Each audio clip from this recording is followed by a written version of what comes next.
Today I'll talk about remote work, and this is a Monday Thought Starter just for you. Working from home or from anywhere other than the office is here to stay, whether it's due to a pandemic or just because it's so much more convenient. One of the things that we have learned over the last couple of months is that many jobs can in fact be done remotely. Companies, big and small, are embracing the work from home trend and making it a permanent option, which makes sense seeing that working remotely can actually be much more productive. Even though people get burned out on Zoom meetings, they are more productive since they can skip the commute, the office chat, the meetings just to have meetings. Now we have Zooms just to have Zooms, but I digress.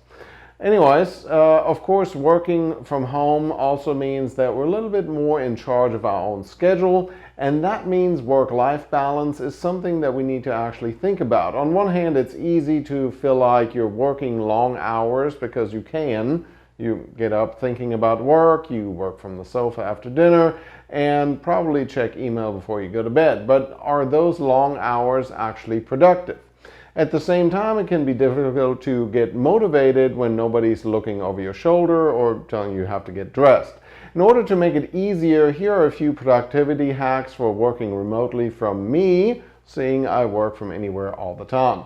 Number one, make and keep a schedule, because working 20 hours a day isn't sustainable, and you should have a clear idea when you're on and when you're off, no matter who you work for.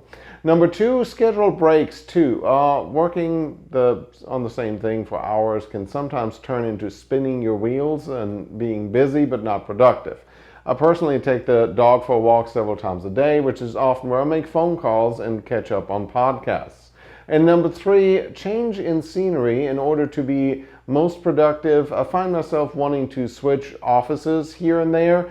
Some things are easier done on my desktop in my office, while others can easily be accomplished from my laptop. So after I'm tired of working from my office, I often switch to a coffee shop, or even better, a co-working space like the Vibe here in Alexandria. Working from home exclusively gets lonely, and a co-working space can help you get a little bit of people time in. Matter of fact, if you embrace remote work just right, it can be the best thing ever. I have a few clients that are currently contemplating making their business into a roadshow and working from the beach or the mountains. And why not? For many businesses, all you need is an internet connection and a phone. And that's it for your Monday Thought Starter for this week. Of course, I'll be back Thursday. Until then, I'm Tobias Wilhelm.